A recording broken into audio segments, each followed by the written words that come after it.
Good afternoon. Welcome to your video interview. We can just start if when you feel comfortable. Okay, thank you for today's opportunity of this interview. And my name is Noah from Western Sydney University. Good afternoon. So if you feel happy, we can start now. Alrighty. For the first question, as a registered nurse, which factors do you think are important for team communications and also for documentation? Uh, if that's all right, please provide with an example from your own clinical practice. Okay, thank you for your question.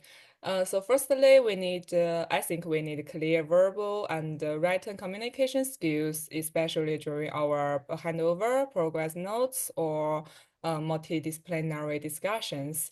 And we also need active listening that ensures everyone's input is acknowledged and that can get less misunderstandings. Also, being a team player is important. Always show approachable, respectful, and unwilling to collaborate with every colleague from different team. And sometimes we need to use nonverbal communication, such as our body language, facial expressions, to support our spoken communication. And I think one another important thing is understanding the diversity. So, because Australia is a diversified country, sometimes we need change our communication styles to different staff or patient based on their different background. At last, doing clear and proper communication to get all team member to informed is very crucial as well. So, because it's sharing information and make sure the continuity of the patient care. So that requires us use the accurate words and record clear team line. I can give you examples when I was worked in nursing home. So we have a resident who had dementia and her background is not English native speaker. So at that moment, she cannot speak English anymore, and just the only things she can express is the simple yes or no, or show some her is not uncomfortable. Uh, that means we need to guess what she means and if she feel good or uncomfortable by her expressions or emotion or ask some simple close questions like just she just need to answer yes or no. This experience highlights the importance of not just we need not just verbal communication, but also use the non-verbal communication, and we also need be empathetic, culturally sensitive, because yes, we of course need to have the ability to keep communicating with the patient cannot say who cannot express themselves well, maybe because the limited English or other situation, and we still need to give their good care. So that's my answer for this question. Mm, Very good. Let's jump into the second question. A fellow registered nurse has undertaken actions which place the patient or a woman at risk of harm. What are the professional, ethical, or legal issues you would consider, and what actions would you take? Well, I would say if I witness a fellow registered nurse taking actions that put a patient at risk, the first things I would consider is the patient's safety and well-being. Because as a nurse, we have a legal and ethical obligation to advocate for patients and prevent harm from them. So I would first assess the situation carefully, figure out what exactly happened, because sometimes it may be a error, or it may be a error on purpose or not on purpose. So I would oh, okay. So first, since I will assess the patient safe or not. If the patient is unsafe or at risk, I will immediately take actions to intervene straight away to protect them. Uh, and also afterward, I will speak to the nurse involved directly to figure out she's it's a misunderstanding, or it's um an international error.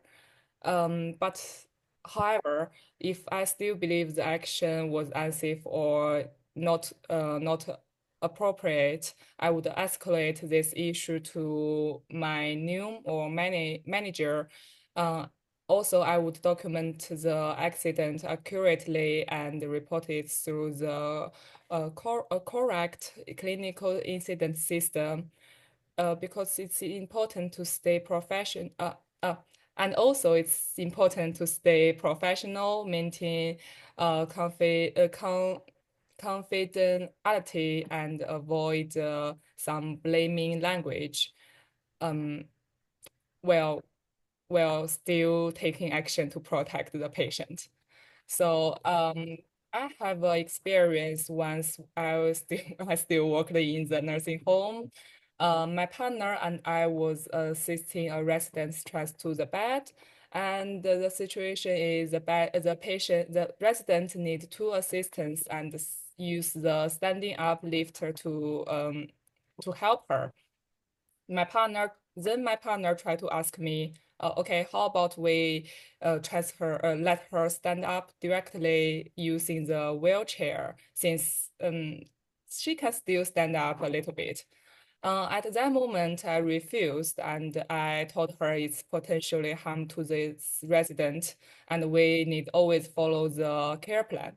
But since she looks good, becoming better and stronger recently, we can report to the RN and the physio about her situation. Maybe they can reassess her and update her care plan. And that was exactly what we did. That's my answer. Thank you. Yeah, very good. Jump into the third question. How do the New South Wales Health core values of collaboration, openness, respect, and empowerment relate to your role as a registered nurse? If also provide an example from your clinical practice. Okay, so I think it would be a long answer because I wanna explain what my understanding of the core value. So for my point of view, collaboration is not just about working with other nurse. It's also about working as a team with doctors, physio, and or I mean everyone. We provide what we can do and support each other through good communication. The only aim for us is to give the best multidisciplinary care together to make sure our patients safe and make sure their well-being.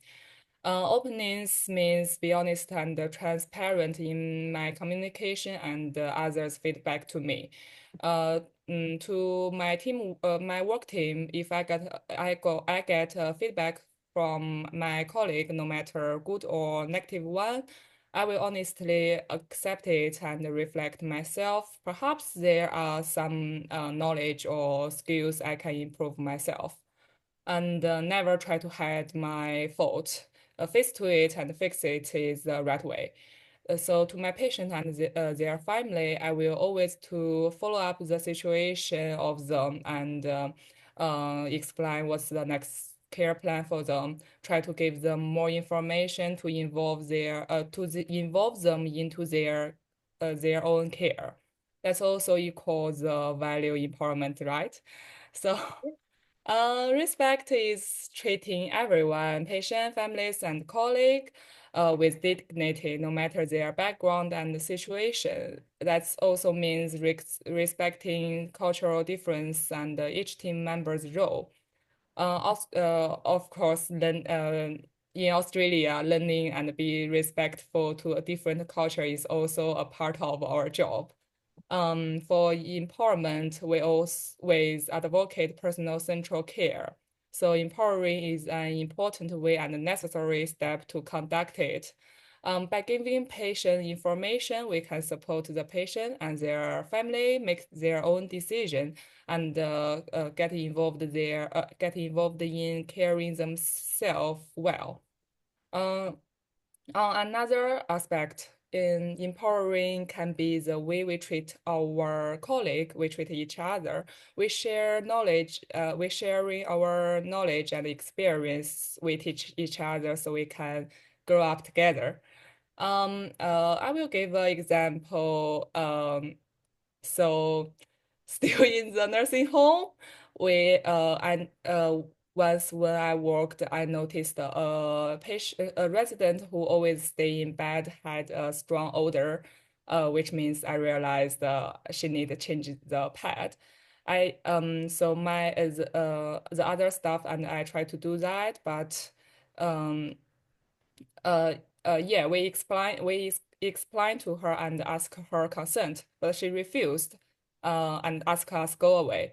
So what I did is I explained to her carefully and detailed why we need to change the pad, and that will make her more comfortable, and it's also important to her skin health.